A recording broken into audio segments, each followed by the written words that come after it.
নরসিংদীতে এক মর্মান্তিক ঘটনা ঘটেছে। দুই পক্ষের সংঘর্ষে একজন প্রবাস ফেরত মামুন মিয়া নামে একজন প্রবাসী গুলিবিদ্ধ হয়ে নিহত হয়েছে। নরসিংদীর রায়পুর উপজেলার নীলক্ষা এলাকার মধ্যে চরাঞ্চল একটা এই জায়গার মধ্যে সকালবেলা দুই ওয়ার্ড গ্রুপ বা দুই ওয়ার্ডের মেম্বার রয়েছে। দুই মেম্বারের উভয় পক্ষের পূর্ব শত্রুতার জের ধরে এক সংঘর্ষের ঘটনা ঘটে। এতে করে এখনো পর্যন্ত 10 জনের উপর মানুষ গুলিবিদ্ধ হয়েছে। এর মধ্যে 2 থেকে 3 জন অবস্থা। সানবিট সব দিবে সামাল।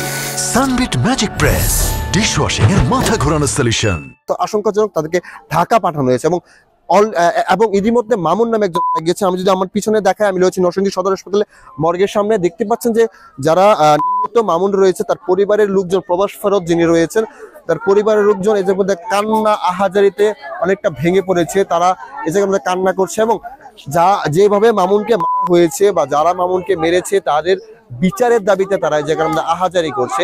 আরেকটি তথ্য আমি আপনাদেরকে জানিয়ে রাখতে চাচ্ছি যে নরসিংদীর রায়পুরা যে নীলক্ষা চরটা রয়েছে এটির মধ্যে কিন্তু কয়েকদিন পরপরই সংঘর্ষের ঘটনা ঘটে এবং কয়েকজন মানুষ ইতিমধ্যে কিন্তু এর আগেও মারাও গিয়েছে বিভিন্ন সময় বিভিন্ন সংঘর্ষের কারণে।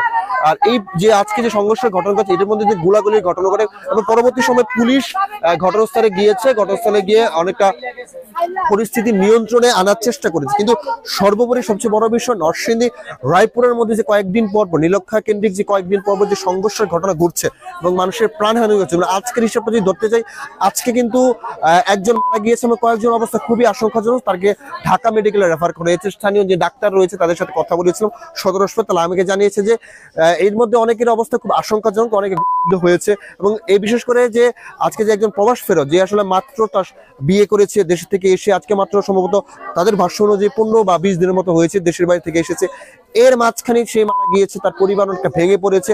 আর সর্বোপরি পুলিশ এইসব নিয়ন্ত্রণের জন্য অনেকটাই কাজ করছে বলে জানিয়েছে আমাকে। তো নরসিংদী থেকে আমরা সর্বশেষ এতটুকু ছিল।